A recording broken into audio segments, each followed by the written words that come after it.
Hello, I'm Sandy Potter. I'm Michael L., and welcome to Ageless Living. We're happy to join you once again from our home studios as we continue to stay home and stay safe. And we hope this new year has started off well for you. As you probably know, February is Heart Health Month. So it's a great time for all of us to learn more about the small steps we can take every day that are key to forming healthy living habits. That's right. So we thought it would be helpful to get some expert advice on how to make heart-healthy eating choices. Yes, I sat down with Masonicare Clinical Dietitian Mary to get some tips. Let's take a look at our virtual discussion. Hi, Mary. Thank you so much for joining us once again on Ageless Living. Hi, thank you for having me again. It's great to be back. It's wonderful to have you, and especially because this is the time of year when we talk a lot about love, and it's also the perfect opportunity to refresh our minds about the importance of eating a diet that's good for our hearts. What kinds of foods should we incorporate into our daily routines, and what should we avoid? So I love this topic because the heart healthy diet, otherwise known as the Mediterranean diet, is actually something that us dietitians recommend all the time. Basically, if you don't have any other health conditions or need for any sort of special diet, we usually would recommend the heart healthy for you. So I love to go through the different food groups and explain what should we be eating and what should we be avoiding a little bit more often. So for protein, those lean meats like chicken, turkey, and fish are a great source of protein, and they're a little bit lower in saturated fats. So when it comes to fats, we really want those unsaturated, which I'll go over in a little bit.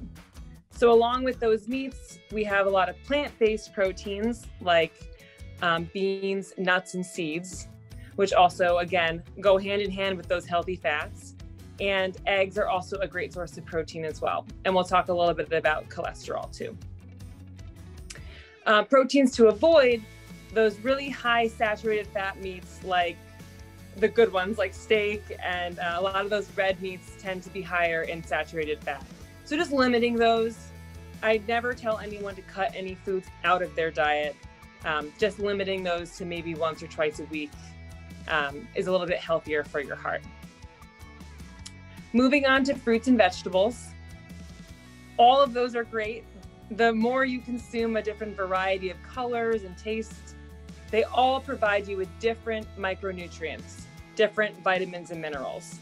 So the more variety you can eat of those, the better. A little tip I like to share with my clients is the darker and the more bitter the fruit or vegetable, the more antioxidants it contains. So for example, like dark cherries or beets, pomegranates, things that are deeply colored like that have a lot more antioxidants, helps fight cancer, and helps with blood pressure and all of those heart healthy components. Things like tomatoes, they have lycopene, which is a different phytonutrient. We have vitamin C from peppers and oranges. So a variety is key, not only with heart health, but just with health in general. Moving on to fats.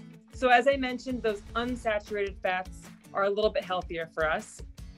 Like I said, you can find that in fish, you can find that in nuts and seeds, but we can also find those in avocados, we can find that in olives and olive oil. I frequently get asked what kind of oil is the best for cooking, and the answer really is olive oil. Sometimes all those other oils can have hydrogenated fats added to them, which is not so good for us. And when it comes to dairy, we want to choose the lower fat options, so like a skim or a 1%. As adults, we don't need that whole milk anymore, but we do benefit from that calcium and vitamin D. So choosing a lower fat dairy still allows us to get all of those benefits. And when it comes to yogurt, which is one of my favorite foods, I recommend a Greek yogurt because it has more protein and it kind of offsets the fat and any added sugars that you might find in a lot of yogurts nowadays. Next, grains. So grains are a huge part of a heart healthy diet. We like to try and get all of our grains to be whole grains, which means, instead of white rice, we're going to try and go for brown rice. We want to try and incorporate some other very interesting whole grains like quinoa, farro, barley. Those have a lot of fiber, which is a very, very key component in heart health.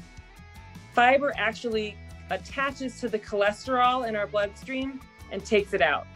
So if you suffer from high cholesterol, fiber is going to be your best friend. And you can find that in, again, those whole grains and a lot of fruits and vegetables. So limiting white breads and white pastas, again, to only a couple times a week is a healthier choice for you. And then lastly, just a couple of things to limit, again, the red meats, the high fat dairy, and then salt. So sodium is a big part of heart health too. And they recommend that we limit it to about 2,300 milligrams per day. Now that's if you do not have heart problems. If you do have other heart issues going on, they may recommend less than that, sometimes as low as 1,500 milligrams. But to give you a good idea, about 2,300 milligrams is about a teaspoon of salt. So if you're someone who adds salt to your food, right there, you're likely going to exceed it, especially because there is sodium found naturally in foods. So my advice is to add other things to your food, which I think we'll talk about later. That's not exactly your salt shaker, because that really can negatively impact your heart. Thank you so much. All great ideas for us to keep in mind. And yes, and we were talking about this earlier, and eating healthy can be quite delicious and also fun. Yes, especially if you love to cook. All of those healthy choices that I just mentioned, they don't have to be boring. You can spice them up. You can prepare them in different ways. So I like to encourage people to try different methods of cooking, whether you're adding a little bit of olive oil and baking it, or grilling it, or there's just different ways to prepare them that can help you have a little bit more variety in your week. I don't want anyone to feel like they have to bake chicken and broccoli every day to achieve health. There's a lot of different ways you can go about it. And I love seasonings. So I'm a big cracked black pepper fan. I like turmeric. I like spicy food, so I'll add a bunch of different types of things to my meals. That's a great way to avoid the salt shaker and introduce some other flavors and cultures into your food that are still not impacting your heart at all. Some of them may actually benefit, like turmeric, for example. It has a lot of antioxidants and anti-inflammatory properties. And things like that. If you add those to your meals, you will not be bored, I promise. That's wonderful advice. When we were preparing to talk today, it really surprised me to find out that cardiovascular disease is now the #1 cause of death in women. And of course, we know that it does not discriminate. Right. And a thing that goes hand in hand with nutrition is fitness and cardiovascular health. And I know that's sometimes difficult for people if you're not used to working out every day, or if you don't have a routine down. But it is something that we can't forget, because they do go hand in hand. And it doesn't have to be boring. It doesn't have to be going for a run every day. I know a lot of people don't like running or don't like those types of exercises, but it's important to find one that you do like and find something that you are able to do, whether it's every day or every other day, just to keep your heart healthy and just to keep your overall body functioning properly. So whether that's, running or walking, or it's yoga or biking, there's a lot of different things that you can do that you don't even need a gym membership for, if that's, your problem as well. And alongside with the cardiovascular exercises, it's important to mix in some strength training as well. So whether that be push-ups or using actual weights, that is a very important part of cardiovascular health as well. We can't just do cardio. It's good to have a mixture. It helps keep our muscles strong and healthy, and that type of strength exercise actually gets our heart pumping as well. And that's what we're looking for, is to raise our heart rate and to get ourselves sweating and really working out our bodies to make sure that they're staying healthy. Yeah, it's perfect. And we know there are so many of these programs now that can be accessed virtually for free. So you can find the one that's right for you. Exactly. You don't have to buy an expensive gym membership. I know with COVID and being, quarantined, or if you're at home, a lot of times people have been making their own kind of home gyms or home fitness routines. I know personally for me, I really, really enjoyed putting in some music and just going for a really long walk. And especially if you have like a fitness tracker or something, you'll see that really is a workout. Depending on how far you go, as long as you're going for a walk or doing something active, it really, really makes a difference. And it doesn't have to be expensive or complicated. Absolutely. We've been doing a lot of following along to YouTube dance routines in my house Yes. as kids. So whatever it is that gets you up and moving, that feels good to you, be sure to do that and incorporate that into your part of your daily routine. Absolutely. Well, Mary, thank you so much for all of this information and great advice on keeping our tickers strong. Happy Heart Month to you, and we look forward to having you back again soon. Thank you. You too. Take care.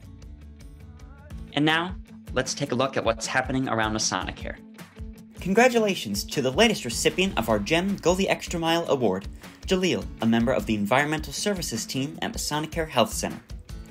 Jaleel was nominated by a group of nurses, social workers, and occupational therapists who wanted to recognize their hardworking coworker, who was described by his supervisor, Raina, as a true gem. We're so grateful to have him on our team. Thank you to everyone who made our inaugural Fill the Shuttle food drive a huge success. With your generous donations, we were able to drop off 5,488 pounds of food and $1,364 of monetary donations to the Connecticut Food Bank, which will help provide 7,300 meals to our neighbors in need. Thank you all for coming together and making such a difference in the lives of so many families throughout the state. Thank you so much for joining us for another virtual edition of Ageless Living. We look forward to bringing you more stories about living well as we take this journey together. And until next time, stay well and remember, be ageless. Bye.